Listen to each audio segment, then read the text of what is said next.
The Daily Dribble.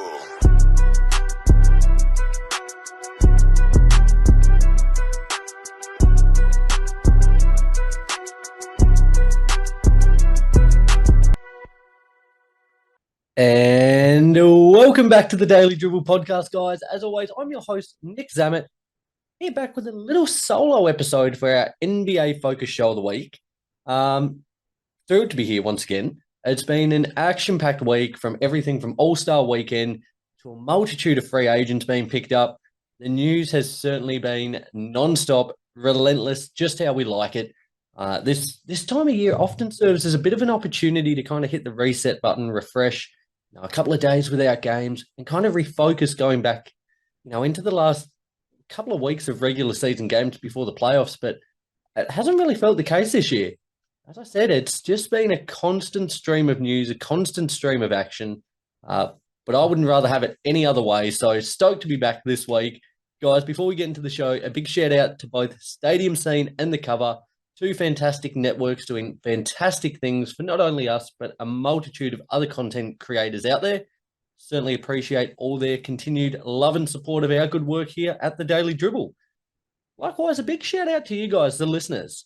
During the week, the listeners and the followers, should I say, during the week had a lot of really good engaging, they weren't so much chats, they were probably more conversations. That's probably more an adept way of putting it. Some really great conversations with you guys out there regarding everything from All-Star Weekend to Russ being picked up by the Clippers. Really, really loved talking with each and every single one of you this week. So be sure to keep it coming, guys. Follow all of our socials, Instagram, Facebook, YouTube, Twitter, TikTok. Subscribe wherever you listen to the show, whether that's Apple Podcasts, Spotify, or YouTube if you tend to watch it. Love engaging with every single one of you. So just a big pat on the back and a big shout out to you guys out there. Really appreciate all the love. Right, enough of the housekeeping. Let's get into things, guys. A quick recap on All-Star Weekend.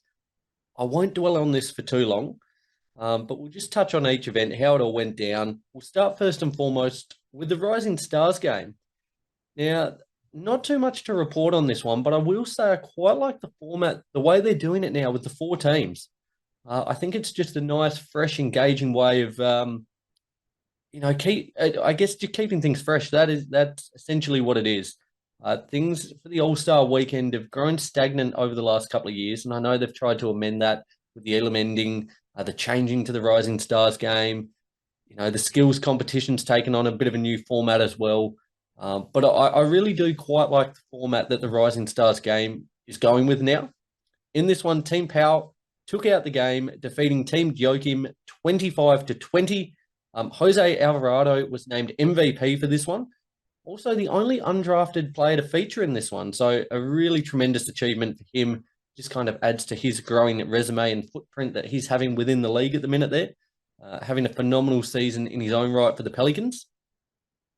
Outside of that, though, it was great to see Scoot Henderson suit up for Team Jason. Again, a guy we're going to be hearing a lot more and seeing a lot more of in the coming months. But across the 12 minutes of game time, he had 4 points, 2 assists, and 2 steals. Very, very excited to see what he'll do in the league. I think it's almost been a little bit underdone how good he is, just purely for the fact with Victor Wembanyama coming in, all the headlines, all the attention has really been focused towards him. That being said, I think Scoot's going to turn some heads in his own right as well. So great to get a little bit of a sample in that one from him. The hometown favourites, Team Jazz, featuring Walker Kessler, Jordan Clarkson, and Colin Sexton, took out the skills challenge. Again, not a lot to report on this one, but again, just liking the way how the actual event's taken on a bit of a different shape over the last couple of years. The team format, it's certainly not the most engaging of the events across the weekend, but nevertheless, still good that the league's trying to implement new things. That being said, for me, in my own eyes, I would love to see them, and it's been rumoured a little bit, I'd love to see them do a bit of a 1v1 competition. Something like that. How exciting, how engaging would that be?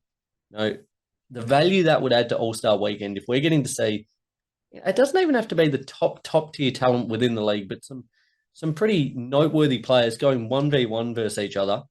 I could not think of anything better. Ultimate bragging rights as well. just something I would look into if I was the league. Just something to keep things a little bit fresher, a little more engaging. The way All-Star Weekend went down this year, a lot of reports out there suggesting that it was one of the worst in terms of ratings for the actual All-Star game itself, one of the worst in recent memory. So, I think that kind of gives a little more credence to the fact that things need to change. The dunk contest. Our Mr. G League himself, McClung, took this one out, just been signed by Philly, as we spoke about a couple of weeks ago. I love this. I think it's fantastic for him. The fact across his career earnings, he's made $105,000 from winning this event in its own right. He won an additional $100,000. So fantastic for him. Love the energy he came with. Faced off against Pelicans player Trey Murphy there in the final.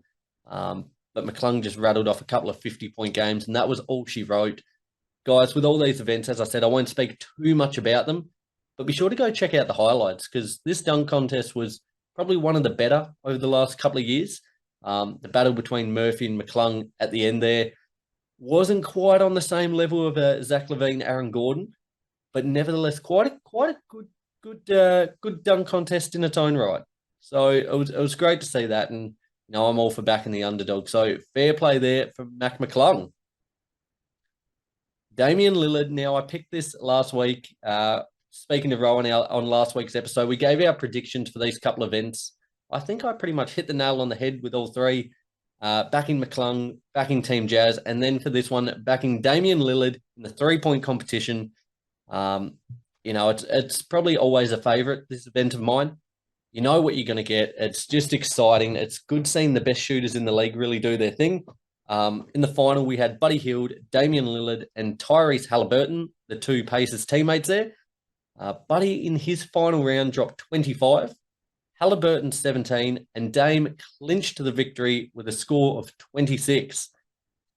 Fantastic again, probably because he's just playing in the era of Steph Curry at the minute. Almost underdone how good a three-point shooter Dame is. Like, he's going to be right up there, probably finish his career second in all-time 3 points made. He really is a phenomenon, and it's just a shame given his career so far that he hasn't had the team success he would like. But on an individual level, this guy is phenomenal.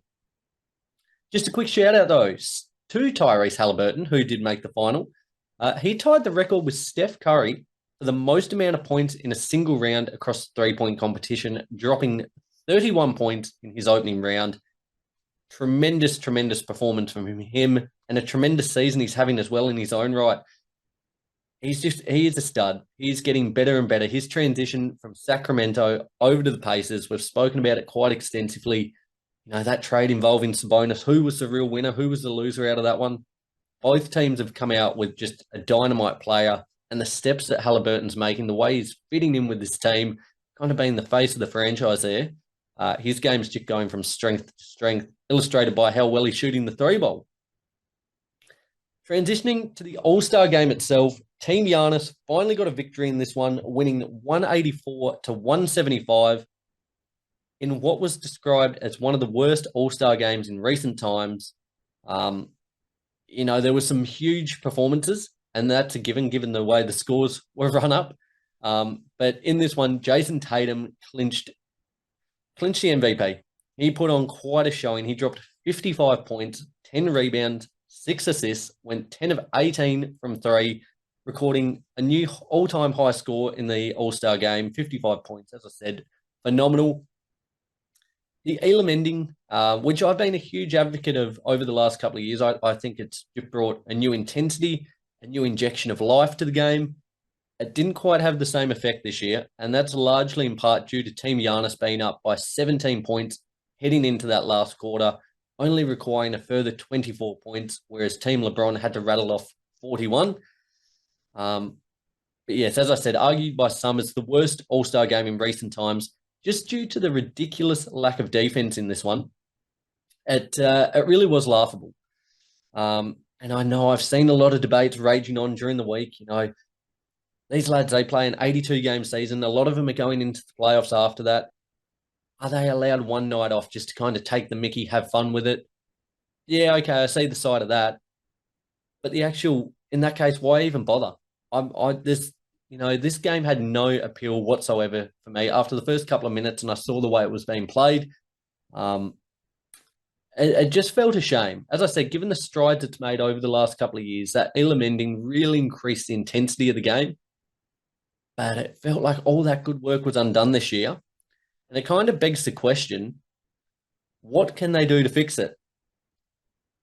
Here's my thought. Now, this was an idea I heard throughout the week. I think if the All-Star game is to kind of fix its ways and kind of, instill a little bit of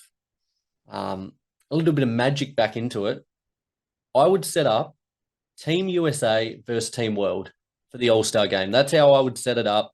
I think it would just make for a much more compelling product, a lot higher intensity product. There's a bit of bragging rights there as well. I think it's been rumored for quite a while now, but I just think that is the next move to be made if we're to actually bring a little bit of hype to the All-Star game once again. Because at the minute it's a bit of a Mickey Mouse competition, and to a certain extent, almost a bit of a Mickey Mouse weekend. So I think the whole system needs a revamp. There needs to be some incentive, and I think having that bragging rights, Team World versus Team USA, I think would certainly bring that. So, guys, I'd love to hear from you. Hit me up, hit up the socials. I'll put up something during the week. I'd love to hear what you think. If you guys have any other ideas out there that you think could make All-Star Weekend great again, let us know. I would love to hear it, and I'll be sure to share them on the show next week. Okay, guys, let's move ahead. Daily Dribble. Now, I've kind of done it back to front. We're kind of going to go into some key takeaways, kind of an odds and ends section. For the most notable news that's occurred throughout the week, there's certainly been some big talking points within this. First and foremost, starting with the news that the Atlanta Hawks have dismissed head coach Nate McMillan. Now, the Hawks, they currently sit 8th in the Eastern Conference with a 29-30 record. Clearly wasn't good enough to keep his spot. We know throughout the start of the year, there was quite a bit of disharmony between himself and Trae Young earlier in the season. You wonder what bearing that relationship had on this decision. I dare say it probably would have played a significant role, given Trae is the franchise cornerstone there. But they're not mucking around the Hawks. They're already having formal discussions with former Jazz head coach Quinn Snyder, looking to make it a pretty swift hire, as you would suspect, given where the season currently stands. 25 or so games to go for the Hawks. They would want to be looking at getting, say, Quinn, as a hypothetical, getting Quinn Snyder in there, getting him enough time to gel with this team and implement his own style, because they're going to be in the play at least.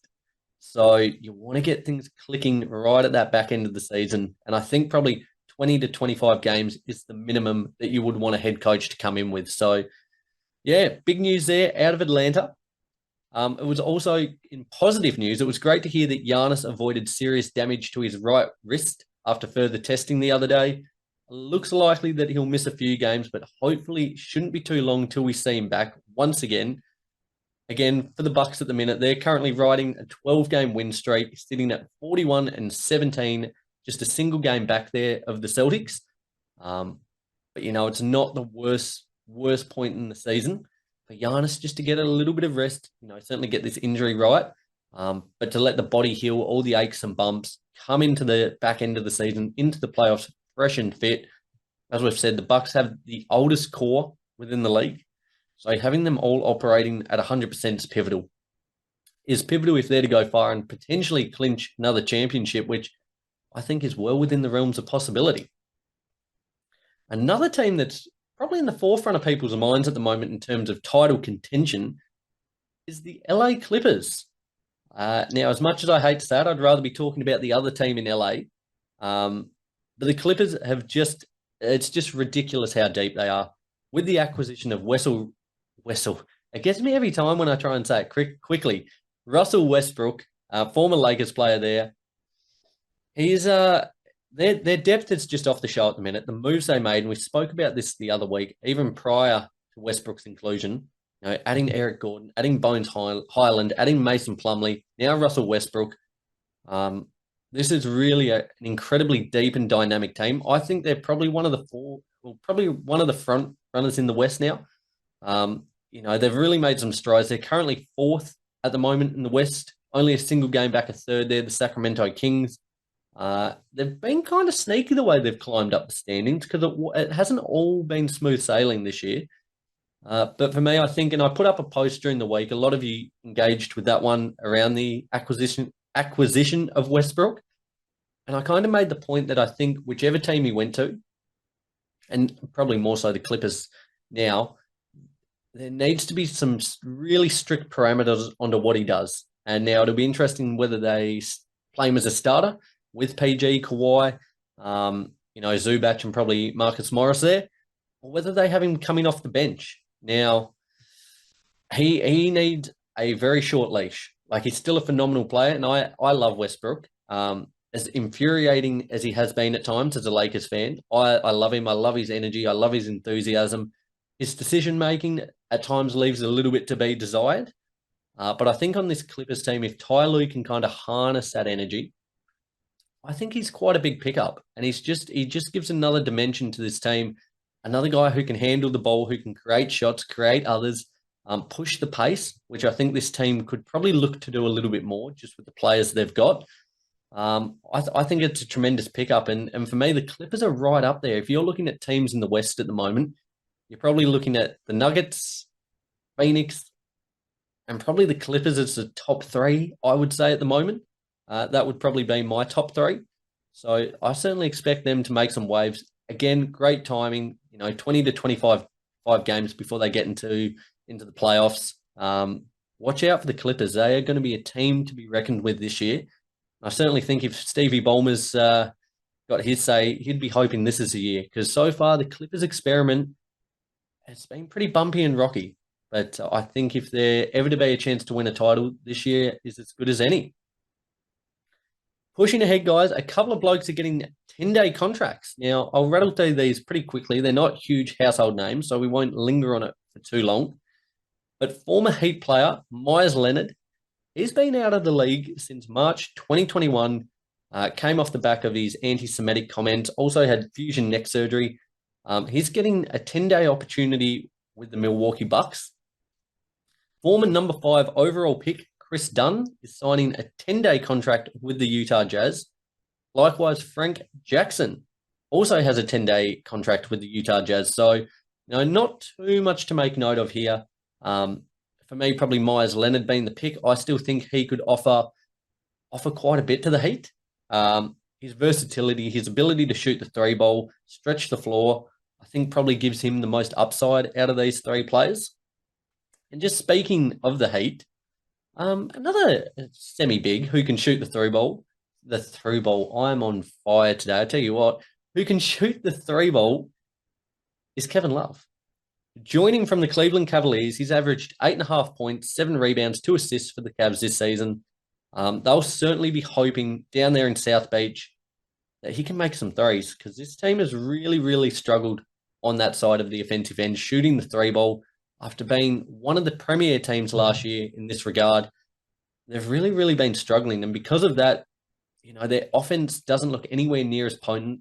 They're currently sitting 7th with a 32-27 record, yet they don't look like the contenders they've been over the last couple of years. So here's hoping, if Myers Leonard gets a spot, Kevin Love, these guys can make a few shots and and get those percentages back up, because I really think their success, you look at Tyler Hero, even Jimmy when he's knocking them down, the players they've got on their roster, they've got to be making threes to be in these games. So hopefully these guys can be a catalyst for that. In other news, the Orlando Magic are waiving former New Zealand Breakers player and Orlando Magic player, RJ Hampton. Across 14 minutes per game this season, he was averaging a tick under 6 points on 44% from the field. For me, this was just a move that the Magic just simply have so many young players. Someone had to give way. And you look at the players they've got in that young core, he was the one that made the most sense. After clearing waivers per Woj, expect him to sign with the Pistons. Really seems to be a place at the moment for almost rehabilitating these young players that are, in some people's eyes seen as a bust. We look at James Wiseman there, Marvin Bagley. They're almost seen as the tip shop, kind of restoring value in otherwise broken pieces. So here's hoping RJ can do that as well, because I think he's shown flashes. Even when he was in the NBL, in his time in the Magic, he's shown enough to kind of warrant another chance within the league. And he's hoping he gets that crack at the Pistons. Will Barton. He has completed a contract buyout with the Wizards. He'll become a free agent once he clears waivers, which would kind of open him up to joining a potential playoff team. Now, I had a bit of a think about this during the week. He's not a name who really leaps off the page. He's not going to be a match-winning player, but he could certainly provide quite a serviceable role, I think, to many squads. The one that came to mind most was probably the Sacramento Kings. Now, not that they really need it, but he could certainly add some additional shooting and just a bit of grit and grind play, I think, to kind of nurture some of those younger players they've got. Hopefully bring a little more hustle, a little more of a defensive identity, because at the minute, and it's been the case time and time again with the Sacramento Kings, for as good as they are on the offensive end, on the defensive end, they just seem to leak points. It really, there's no, it's like the floodgates are just constantly open for this team. But I think Barton, if he were to go somewhere, and again, no rumors have been made as such at the moment, but I would like to see Sacramento possibly go after him here. So again, another point, guys, I'd love to hear from you. Where do you think Will Barton should or will end up? Last point here, guys. Now, I say it with a heavy heart for my main man, Apex, our resident Bulls fan. Put up a post on this one during the week as well. Lonzo Ball is expected to be shut down for the remainder of the season. A big shame. It really is. The talent this guy possesses, his on-court IQ, the strides he made, in particular on the offensive end last year with shooting the three ball. It's just horrible to see him miss the whole season. And I think for the Bulls, it really has just thrown a huge spanner in their works. They've tried to replenish that. They've picked up free agent Pat Beverly during the week, who will bring some much-needed pig to this team. But, you know, the Bulls currently reside in the 11th position, 26-33, a couple of games back of the Raptors and the Wizards there. They're in a real funny position of not being bad enough to bottom out, but not being good enough to actually make any waves in the East, I don't think. Had they have had Lonzo and had him from season start, it could have been a different story. And now I speak about it quite heavily. Like last season, we look at how the Bulls started. They were leading the Eastern Conference with with Lonzo in the team, with DeMar, with Vooch, with Levine, and looked really compatible and capable together. But since his injury woes have come into the forefront, the Bulls just look like a different team. And, you know, coming into the offseason pretty quickly, I think moves need to be made there. I think Vooch is probably the biggest candidate for that. But depending which route they go, they could, you know, completely offload everyone. Levine, DeRozan, Vooch, really start from the ground up, which at this point probably isn't the worst idea in the world, because I just think they're going to be wallowing in that mediocrity that we've spoken about for so long with the Sacramento Kings. I just don't see them going anywhere. But again, a huge shame there for Lonzo, for Bulls fans alike out there. He's hoping Pat Beverly can be your Lord and Savior, because God only knows he's going to have a big job on his hands if you guys are to make the play-in. There wraps up a quick little news cycle from throughout the week. Some really fascinating points there, some real fascinating storylines still to unfold over the last 20 to 25 games for all these franchises. I'm absolutely buzzing. There's some incredibly tight races for playoff and play-in spots at the moment.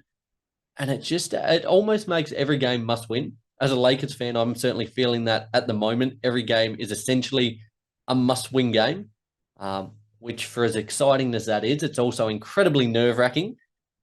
Just as I wrap up, we're facing the Golden State Warriors today. So by the time you listen to this one, I'll be either very, very happy or very, very sad. Certainly a lot riding on that game, guys. So I'll get into that one. As I've said, really appreciate you continuing still to rock with us, following all the socials, following the show. Really means a lot to us. Be sure to tune in next week, Monday night. I'll be running my NBL Finals prediction show, giving all my hot takes and analysis for the upcoming NBL Finals series between the Sydney Kings and the New Zealand Breakers. I'm chomping at the bit to get into that one. Not quite as much as if it was the Tassie Jack jumpers in there, but nevertheless, still going to be a phenomenal series in its own right. So I hope you guys can join me for that one. But until next week, guys, enjoy the week enjoy basketball. Enjoy having basketball back. I know for myself, having those couple of days without games was quite depressing, to be fair. I kind of felt like a bit of a lost puppy. So certainly glad to have ball back in our lives. Have a fantastic week though, guys, and I can't wait to talk to you again soon. Bye.